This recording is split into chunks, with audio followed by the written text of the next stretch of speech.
আপনি কখনো কাউকে পর্বতে আরোহণ করতে দেখেছেন, বা আপনি কখনো নিজে কোনো পর্বতে আরোহণ করেছেন? করে থাকলে আপনি এই বিষয়ে অবশ্যই জানবেন যে যখন আমরা শিখরের দিকে এগোই, ওপরের দিকে এগিয়ে চলি, তখন আমাদের একটু ঝুঁকে পথ চলতে হয়। তখনই আমরা সেই পর্বত আরোহণ করতে পারি। কিন্তু যে ব্যক্তি নিচের দিকে ফিরে আসছেন, তিনি কিন্তু ঝুঁকে চলেন না, তিনি দৃঢ়ভাবে সোজা হয়ে নিচে নামেন। এই ভারসাম্য বজায় রাখার এই খেলাতে সংসারের একটা সার লুকিয়ে রয়েছে। যদি আপনিও জীবনে উঁচুতে উঠতে চান, শিখরে পৌঁছতে চান, তাহলে আপনাকেও নত হয়ে, বিনম্র হয়ে সামনে এগোতে হবে। সেখানে যদি আপনি বুক চিতিয়ে উদ্ধতভাবে অহংকার বোধ নিয়ে চলতে থাকেন, সেখান থেকেই আপনাকে নিচে নামতে হবে। কোনো ব্যক্তি তার বিনম্র স্বভাব দেখেই বোঝা যায় যে সেই ব্যক্তি সাফল্যের শিখর দেশে আরোহণ করছে নাকি নিচে তথা খাদের দিকে যাত্রা করছে। তাই সবসময় বিনম্র থাকুন, শ্রেষ্ঠ কর্ম করুন, পরিশ্রম করুন, আর আমার সাথে ভালোবেসে বলুন রাধার। যখন আমরা কোনো বনে প্রবেশ করি, তখন এই সবুজ ঘাস দেখে, এই কোমল ঘাস দেখে আমাদের মন প্রফুল্ল হয়ে ওঠে। ভিন্ন ভিন্ন প্রজাতির ফুল, ভিন্ন ভিন্ন রঙের ফুল দেখে এই মন আনন্দে ভরে ওঠে। এখানে শিশুরা আনন্দ লাভ করে, বড়রা ভোজন গ্রহণ করেন, কথাবার্তা বলেন, হাঁটাহাঁটি করে বেড়ান। এবার ভেবে দেখুন, যখন এই উপবনের নির্মাণ হয়েছিল, সেই সময় যদি এই মাটিকে সঠিকভাবে খনন না করা হতো, যদি তাতে সঠিকভাবে বীজ রোপণ না করা হতো, যদি কোনো সংঘর্ষ না হতো, পরিশ্রম না করা হতো, যদি চলতে চলতে পায়ে কাঁটা না বিঁধে যেত, তাহলে এই সুন্দর বন দেখে আমরা কি এই আনন্দ লাভ করতে পারতাম? কখনোই নয়। ধরুন কোনো নদীর তটে সুন্দর একটি বন আছে, সেই বনের আনন্দ লাভ করতে গেলে আপনাকে সেই নদী পার করতেই হবে। যদি সুখের নদীর কাছে পৌঁছতে চান, তাহলে তটে যে কাঁটা রয়েছে সেগুলোর সাথে সংঘর্ষ করতেই হবে। এই সংসারে যদি আপনি সুখ লাভ করতে চান, তাহলে সুখ লাভের এই যাত্রা শুরু করতে হবে সংঘর্ষ দ্বারা। তাহলে সংঘর্ষকে স্বাগত জানান, এর পেছনেই সুখ রয়েছে যা আপনার জন্য অপেক্ষা করছে। এবার হাসুন আর আমার সাথে ভালোবেসে বলুন রাধা রাধা। মানুষ একটা অত্যন্ত শ্রেষ্ঠ কর্ম করতে পারেন, সেটা হলো ভুলে যেতে পারা। আর সেটা বরদানের চেয়ে কম কিছু নয়। মানুষকে যখন কোনো কারণে নিজের প্রিয়জনদের থেকে দূরে যেতে হয়, তখন মনে দুঃখ জাগ্রত হয়। তিনি সেই দুঃখকে ভুলতে পারেন।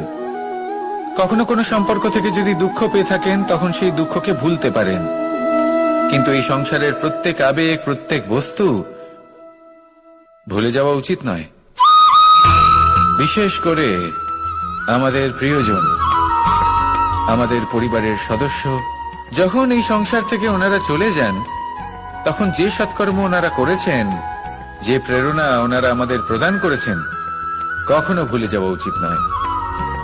যখন আপনি কোনো উঁচু স্থানে পৌঁছে যান, আপনি সাফল্য লাভ করেন, তখন সেই সকল বন্ধুদের ভোলা উচিত নয় যারা আপনার সাথে আরম্ভ থেকে ছিল, যারা সব সময় আপনাকে সাহায্য করেছে। আর সব থেকে গুরুত্বপূর্ণ কথা, আপনার বয়স যতই বৃদ্ধি পাক না কেন, মাতা পিতাকে কখনো ভুলবেন না। আপনি যতই বড় হন না কেন, আপনি তাদের সন্তানই থাকবেন। অভিজ্ঞতার দিক থেকে ওনাদের থেকে ছোটই থাকবেন। তাই সবসময় নিজের মাতা পিতাকে নিজের সাথে রাখুন, কখনো তাদের ভুলবেন না। সেই সকল ব্যক্তিদের ভুলে যাবেন না যারা দুঃখের দিনে আপনার সাথে ছিল, তবেই জীবনে সুখ পাবেন। আসুন আর আমার সাথে ভালোবেসে বলুন রাধা রাধা। কখনো কখনো আমরা শুভ উদ্দেশ্য নিয়ে কারোর মঙ্গল কামনা করি, তার জন্য কোনো ভালো কর্ম করি, এবং সেই ব্যক্তি আমাদের বন্ধুত্ব নিয়েই, আমাদের সম্পর্ক নিয়ে, আমাদের সততা নিয়ে প্রশ্ন করতে থাকে, আমাদের সন্দেহ করে। তখন আমাদের দুঃখ হয়, কিন্তু এটা হওয়া উচিত নয়। কারণ যখনই কোনো ব্যক্তি আপনাকে সন্দেহ করছে, তাতে আপনারই মূল্য বৃদ্ধি পাচ্ছে। একটা কথা বলুন, আপনি কখনো শুনেছেন যে কয়লার শুদ্ধতার পরিমাপ করা হচ্ছে? শোনেননি। কারণ এমনটা কখনো হয়ই না। শুদ্ধতার পরখ শুধুমাত্র সোনার ক্ষেত্রে করা হয়।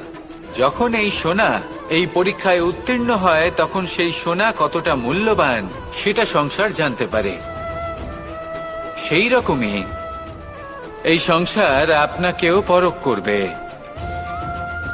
যখন আপনি এই পরীক্ষায় উত্তীর্ণ হবেন, তখন আপনার মূল্য কতটা অধিক সেটা এই সংসারও জানতে পারবে। সেই জন্য যখনই কেউ আপনার উপর সন্দেহ করবে, দুঃখ পাবেন না। শুধু এই কথাটার খেয়াল রাখবেন, আপনি কি উচিত পথে চলেছেন, উচিত কর্ম করছেন। সকলের প্রতি আপনার মনে যেন সদ্ভাবনা। মানুষের এই সংসারে জীবনযাপন করার জন্য কিছু জিনিসের প্রয়োজন পড়ে। এমন কিছু আবেগ, এমন কিছু বস্তু আছে যেগুলো তার প্রয়োজন হয়। কিন্তু সব থেকে বেশি যে জিনিসটা তার প্রয়োজন হয় সেটা হলো সম্মানের। আমাদের ভালো লাগে যখন কেউ আমাদের সম্মান করে। আমরা কাউকে সম্মান করলে তারও সেটা ভালো লাগে। কিন্তু আপনি দেখবেন যে সংসারে বেশিরভাগ মানুষ দুটি মাপদণ্ডের ভিত্তিতে সম্মান করেন। হয় বয়স দেখে করেন বা উপার্জন দেখে, অর্থাৎ সেই ব্যক্তি কতটা উপার্জন করেন। এবার ভেবে দেখুন, এটা আবশ্যক নয় কারোর বয়স যদি বেশি হয় তার বুদ্ধিও ততটাই বেশি হবে। আবশ্যক এটাও নয় যে কোনো ব্যক্তি যদি অত্যন্ত ধনী হন বা তার মনও নির্মল হবে বা তিনি সৎকর্ম করবেন বা এমন কোনো কর্ম করবেন যাতে উনি সম্মান লাভ করতে পারেন। হতে পারে উনি ধনী কিন্তু দুশ্চরিত্র। সেই জন্য বয়স বা উপার্জন দেখে কোনো ব্যক্তিকে সম্মান করবেন না। কর্ম দেখুন। যদি গভীরভাবে ভেবে দেখেন তাহলে দেখবেন যদি কোনো মানুষ কোনো সৎকর্ম করেন তাহলে তার প্রতি হৃদয় থেকে সম্মান জাগ্রত হয়। এটাই হলো সেই সম্মান যা অর্জন করতে হবে। বয়স আজ আছে, কাল আরো বৃদ্ধি পাবে। উপার্জন আজ আছে, কাল সেটা কমে যেতেও পারে। কিন্তু যদি আপনি নিরন্তর শুভকর্ম করতে থাকেন তাহলে আপনি মৃত্যুর পরেও অমর হয়ে থাকবেন। আসুন আমার সাথে ভালোবেসে বলুন, রাধা। মানুষের জীবনে স্বচ্ছতার একটা আলাদা গুরুত্ব আছে। যদি আপনি নিজেকে স্বচ্ছ রাখেন তাহলে আপনার নিজেরও ভালো লাগবে, সামনের ব্যক্তিরও ভালো লাগবে, একটা অন্যরকম প্রভাব পড়বে। কিন্তু একজন শ্রেষ্ঠ ব্যক্তি কিভাবে হয়ে ওঠা সম্ভব? যার মধ্যে গুণ আছে, শিক্ষা আছে, শুভ চেতনা আছে, যিনি সৎকর্ম করেন। কিভাবে হব সেই ব্যক্তি যার মধ্যে জ্ঞান আছে? শুধুমাত্র স্বচ্ছ থাকলে তো তা হওয়া সম্ভব নয়। প্রথমে আপনাকে বুঝতে হবে যে মানুষের মধ্যে চারটি মূল তত্ত্ব আছে। প্রথম হলো তার শরীর, যার দ্বারা উনি যে কোনো কর্ম করে থাকেন।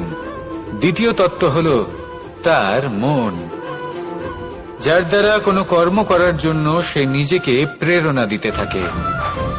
তৃতীয় তত্ত্ব হলো বুদ্ধি, যে কর্ম আমরা করতে চাই, যে লক্ষ্যে আমরা পৌঁছতে চাই, সেটা আমরা কিভাবে কোন পথে করব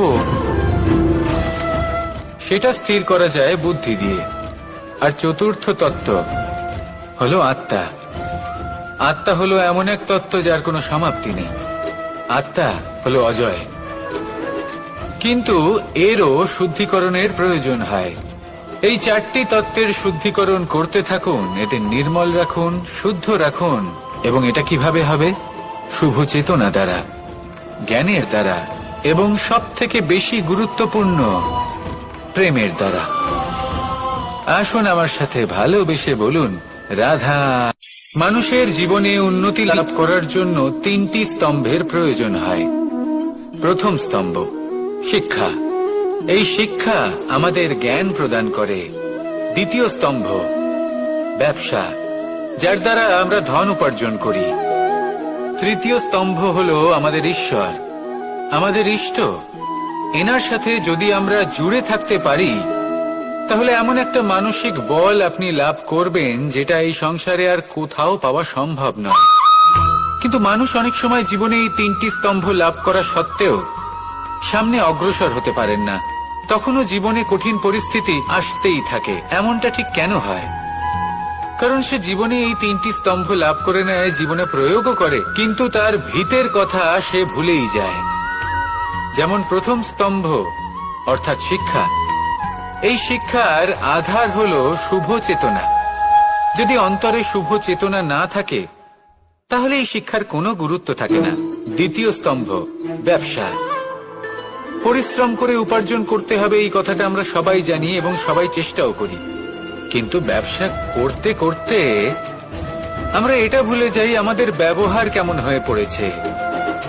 এই ব্যবহার যদি শুভ হয়, তা এই সংসারের একটা নিয়ম আছে, বা বলতে পারেন লোকে তাই বলে, যে শক্তিশালী হয় সে শক্তিহীনকে নত করে দেয়।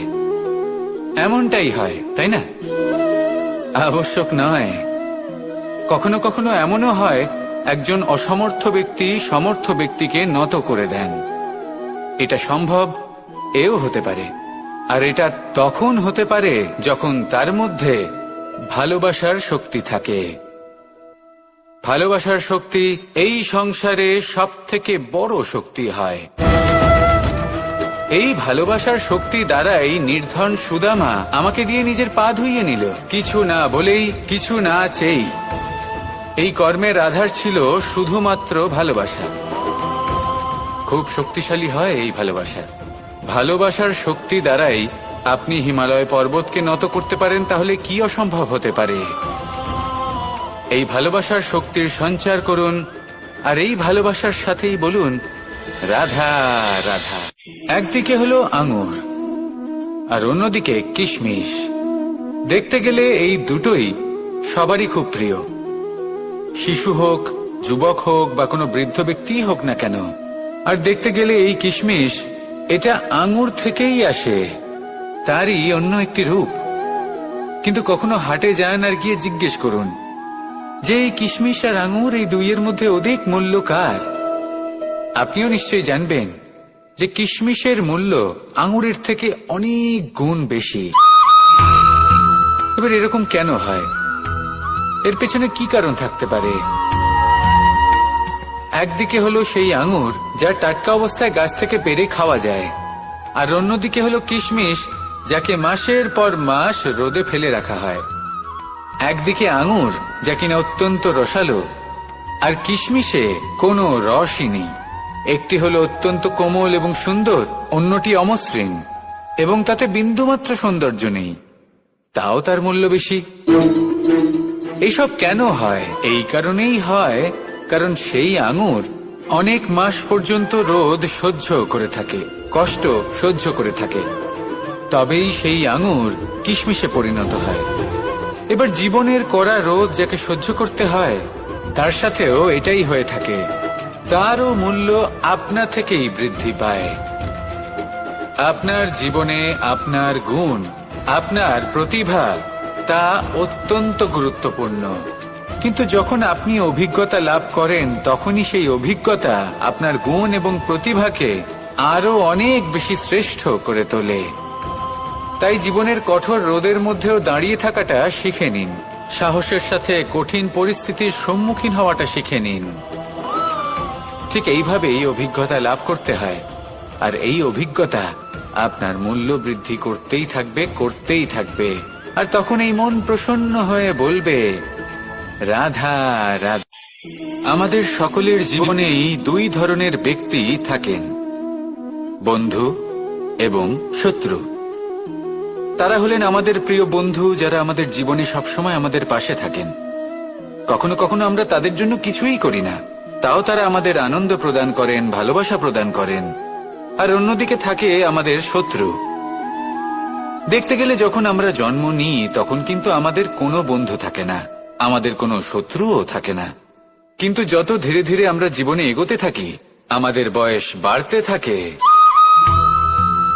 তখন আমাদের বন্ধু আর শত্রু এই দুইয়ের সংখ্যা বাড়তে থাকে। আর সেই সবকিছু নির্ভর করছে আমাদের কথার ওপর এবং আমাদের ব্যবহারের ওপর। এবারে আপনি যদি কোনো ব্যক্তিকে স্বাগত জানান উদার চিত্তে, ভালোবেসে, তাহলে সেই ব্যক্তি আপনার বন্ধু হবেই হবে। কিন্তু যদি আপনি নিজে হাতে কাউকে সামনে অগ্রসর হতে বাধা দেন, বিনা কারণে তার সাথে খারাপ ব্যবহার করেন, তাহলে তার মনে শত্রুতার বোধ অবশ্যই জেগে উঠবে। আর রইল বিষয় কথার, যদি আপনার কথা মধুর হয়, তাহলে সবাইকে আপনি আপন করে নিতে পারবেন। এই কথাই যদি কটু হয়, তাহলে আপনার আপনজনেরাও দূরে চলে যেতে পারে। তাই নিজের কথার উপর সংযম রাখুন এবং নিজের আচরণ উদার করে তুলুন। জীবনে সুখে সুখ থাকবে। আসুন আমার সাথে ভালোবেসে বলুন, রাধা। এই সংসারে সব থেকে ভয়ানক এবং গভীর অন্ধকার কোনটা? সেটা যখন মেঘ সূর্যকে ঢেকে দেয় এবং সংসার অন্ধকারাচ্ছন্ন হয়ে ওঠে, নাকি তখন যখন সূর্যাস্তের সময় ঘনিয়ে আসে, সূর্য ঢলে যায় এবং এই সংসারে অন্ধকার ছেয়ে যায়, নাকি সেই অমাবস্যার রাত্রি যখন চতুর্দিকে ঘন অন্ধকার থাকে এবং চন্দ্রমার প্রকাশ কোথাও থাকে না? না, এই সংসারে সব থেকে বেশি ভয়ানক অন্ধকার হলো মানসিকতার অন্ধকার। মানসিকতা খুব গভীর একটা বিষয়। এই মানসিকতাই সত্যের রূপ ধারণ করে এবং আমাদের এই মানসিকতা এবং বিবেকে একটা সূর্য থাকে। যদি আমরা এটা জীবন থেকে বের করে ফেলি, তাহলে নিরাশা, হতাশা, অসফলতা এর এমন এক ঘন অন্ধকারে আমরা ফেঁসে যাব যে তার থেকে বাইরে বের হওয়া প্রায় অসম্ভব ব্যাপার হয়ে দাঁড়াবে। বড়ই কঠিন হয় সেই সময়। সেই জন্য ইতিবাচক মনোভাব থাকা খুব প্রয়োজনীয়। এটা ভাববেন না যে এটা আমার সাথে কেন হলো, এই সমস্যা কেন এলো, ওই ব্যক্তি আমার সাথে এটা কেন করলেন। এটা ভাবুন যে আমি জীবনে যে পরিস্থিতিতে দাঁড়িয়ে আছি তার থেকে আমি ঠিক কিভাবে বাইরে বেরোতে পারবো। যতই ঘন অন্ধকার থাকুক না কেন, খুব ছোট একটা প্রদীপের প্রকাশ আমাদের পথপ্রদর্শক হয়ে দাঁড়াতে পারে। আর আমাদের জীবনে এই ছোট্ট একটা প্রকাশ হলো আশা। এই আশার একটি কিরণ আমাদের অত্যন্ত গাঢ় অন্ধকারেও পথ দেখাতে পারে। তাই এই আশাকে সব সময় মনে প্রজ্বলিত করে রাখুন। গাঢ় থেকে গাঢ় অন্ধকারের সাথে, কঠিন থেকে কঠিনতর সমস্যার সাথে লড়াই করুন, সামনে এগিয়ে চলুন আর আমার সাথে ভালোবেসে বলুন, রাধা। এই সংসারে এমন কোন আবেগ আছে যা সবসময় কটু বলে মনে হয়, কিন্তু সবার শেষে এটি সব থেকে বেশি মধুর উপলব্ধি প্রদান করে, সব থেকে বেশি মধুর অনুভূতি প্রদান করে। উত্তর পেলেন না? আপনাকে একটা উদাহরণ দিই। যখন মাতা সীতাকে অপহরণ করা হয়েছিল, তখন শ্রীরাম অপেক্ষা করেছিলেন 4 মাস পর্যন্ত। উনি খুঁজতে চেয়েছিলেন, কিন্তু উনি ওনার খোঁজ বন্ধ রেখেছিলেন। কল্পনা করে দেখুন ওনার কতটা যন্ত্রণা হয়েছিল। উনি শুধু অপেক্ষা করছিলেন, কারণ তখন বর্ষা ছিল। অনেক দিন পর্যন্ত সূর্যের আলো দেখা যায়নি। উনি জানতেন এরকম সময় বানর সেনার পক্ষে বনের মধ্যে পথ খোঁজা খুবই কঠিন কাজ হবে। সাগর পার করা অত্যন্ত কঠিন হয়ে দাঁড়াবে। তারা হয়তো বনের মধ্যে পথ হারিয়ে ফেলবে। উনি অপেক্ষা করলেন, আর এই অপেক্ষার ফল হিসেবে উনি কি লাভ করলেন? সাগরে সেতু নির্মাণ করলেন এবং মাতা সীতাকে সসম্মানে আবার ফিরিয়ে আনলেন। যদি শ্রীরাম অপেক্ষা না করতেন, তাহলে হয়তো এই সবকিছু কখনোই সম্ভব হতো না। এটাই হলো শক্তি ধৈর্যের। এটাই হলো আমাদের কাছে শিক্ষা। এই ধৈর্যই প্রত্যেকবার আমাদের অত্যন্ত কঠিন বলে মনে হয়। ধৈর্য ধরা অত্যন্ত কঠিন, কিন্তু অবশেষে এটাই সব থেকে শ্রেষ্ঠ ফল দান করে, সব থেকে মধুর উপলব্ধি, সব থেকে মধুর অনুভূতি প্রদান করে। তাই ধৈর্য ধরে থাকুন, সবকিছু শুভ হবে। আর তখন এই মন প্রফুল্ল হয়ে বলবে, রাধা রাধা। সুখ এবং দুঃখ এই দুই হলো আমাদের জীবনের অবশ্যম্ভাবী এবং গুরুত্বপূর্ণ অঙ্গ। আমাদের সকলের জীবনে কখনো সুখও আসে, আবার কখনো দুঃখও আসে। আমরা সবসময় ভাবি আমরা কিভাবে সুখ লাভ করব, কিভাবে আমরা দুঃখ থেকে দূরে থাকতে পারি। আর এই জীবনে যা কিছুই ঘটুক না কেন, সেই সবকিছু আমরা সুখ এবং দুঃখের মাপদণ্ডে মেপে থাকি। এবার এখানে একটা ছোট্ট বিষয় আছে। এটা ভেবে দেখতে হবে যে কে আসলে সুখী ব্যক্তি। সুখী ব্যক্তি হলেন তিনি, যিনি নিজের জীবনে নিজের কর্মের বিশ্লেষণ করে থাকেন, সেই বুঝে পদক্ষেপ নেন। উনি কি করতে চলেছেন সেটা উনি জানেন। আর যদি ওনার কোনো দোষ থাকে বা ভুল থাকে তাহলে সেগুলো শুধরে নিয়ে এগিয়ে চলেন। সেই জন্য উনি সুখী হন। অন্যদিকে যে ব্যক্তি দুঃখী তিনি কি করেন? তিনি নিজের উপর নয়, অন্যের উপর নিজের নজর রাখেন যে তিনি কি করছেন, কিভাবে কর্ম করছেন। ওনারা অন্যের নিন্দা করেন, অন্যের সাফল্য দেখে ঈর্ষা করেন, ক্রুদ্ধ হয়ে যান, ওনাদের বাধা দিতে চেষ্টা করেন। সেই জন্যই তো ওনারা দুঃখী হন। এই সংসারে এমন অনেক ব্যক্তি আছেন যারা এই কারণে দুঃখী নন যে তাদের জীবনে দুঃখ আছে। তারা এই কারণে দুঃখ পান কারণ অন্যের জীবন অনেক বেশি সুখের।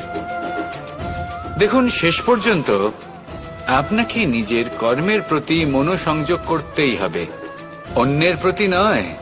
কারণ আপনার জীবনে আপনার কর্ম হলো এমন একটা জিনিস যা আপনার নিয়ন্ত্রণে আছে।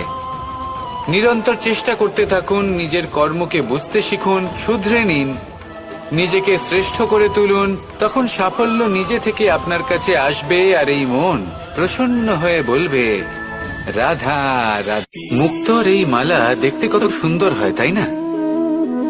যিনি ধারণ করেন তাকেও এটা শীতলতা প্রদান করে, আর যে ব্যক্তি দেখে তার চোখও এই দৃশ্য দেখে শান্তি উপলব্ধি করে। কিন্তু ভাবুন, যদি এমন কিছু হয় যে সুতো দ্বারা এই মুক্তোর মালা তৈরি হয়েছে সেটা কেউ ছিঁড়ে দেয়, তাহলে এই মুক্তোর মালা ছিঁড়ে যাবে আর সমস্ত মুক্তো মাটিতে পড়ে যাবে, ছড়িয়ে পড়বে। তখন কি আমরা এটা ভাববো যে এটা তো মাটিতে পড়ে থাকা বস্তু, এটা আমি তুলবো না? ভাববো না, তাই না? আমরা নিচু হয়ে একটা মুক্তো কুড়িয়ে নিই এবং আবার এদের সুতোর মধ্যে প্রবেশ করাই। কেন? কারণ এই মুক্ত হলো বহুমূল্য। এতে কোনো সন্দেহ নেই যে এই মুক্ত হলো বহুমূল্য। কিন্তু এর থেকেও অনেক বেশি বহুমূল্য হলো আমাদের জীবনে আমাদের সম্পর্ক, আমাদের বন্ধু বান্ধব। এই সম্পর্কেও কখনো কখনো বিবাদ হয়, মনোমালিন্য হয়, এগুলোও ছড়িয়ে যায়। আর সেই সময় এই মুক্তোর মতোই নত হয়ে আমাদের এই সম্পর্কগুলিকে হাতে তুলতে হবে, এদের জুড়তে হবে, এদের আগলে রাখতে হবে, কারণ এদের থেকে বহুমূল্য আর কিছুই নেই। আর যদি এই কাজটা আপনি শিখে নিতে পারেন, তাহলে আপনার জীবনের এই সম্পর্ক, এই বন্ধুত্ব সবসময় আপনাকে বল প্রদান করবে, আনন্দ প্রদান করবে। আর এই মন সুপ্রসন্ন হয়ে বলবে, রাধা রাধা। আপনারা সবাই একটা গাছের পাতাকে দেখুন, যতক্ষণ পর্যন্ত গাছের সাথে মানে গাছের ডালের সাথে জুড়ে থাকে সে সবুজ থাকে, বাতাসের সাথে সে নড়তে থাকে। যতক্ষণ পর্যন্ত ও সূর্য থেকে পাওয়া রশ্মির শক্তি গাছে পৌঁছে দেয় ততক্ষণ ও ডালের সাথে যুক্ত থাকে। কিন্তু যখন সেই পাতা শুকিয়ে যায় তখন তার কোনো গুরুত্ব থাকে না। সেই পাতা গাছের ডালে এবং বৃক্ষের কাছে বোঝা হয়ে থেকে যায়। এবং এমন এক সময় আসে যখন সেই ডালটি শুকনো সেই পাতাকে পরিত্যাগ করে। এটাই আমরা এই প্রকৃতিতে দেখি এবং এটাই হলো সত্য। আর এটাই আমাদের জীবনে খুব বড় একটা শিক্ষা। যদি আপনিও নিজের জীবনে নিজের আপনজনদের কাছে বোঝা স্বরূপ হয়ে দাঁড়ান, তাহলে তারা আপনাকে যতই ভালোবাসুক না কেন, ওনারা যদি নাও চান তাহলেও এমন এক দিন আসবে যখন আপনার আপনজন আপনাকে পরিত্যাগ করবে। সেই জন্য সবসময় আত্মনির্ভর হয়ে ওঠার চেষ্টা করুন, নিরন্তর পরিশ্রম করতে থাকুন, কারোর উপর বোঝা হয়ে থাকবেন না, বরং তার সাথে মিলে দায়িত্ব পালন করুন। এমনটা করবেন তাহলে আপনার সম্মানও বজায় থাকবে এবং সম্পর্কের মধ্যে আপনার মূল্যও বজায় থাকবে। আসুন আর আমার সাথে ভালোবেসে বলুন, রাধা রাধা।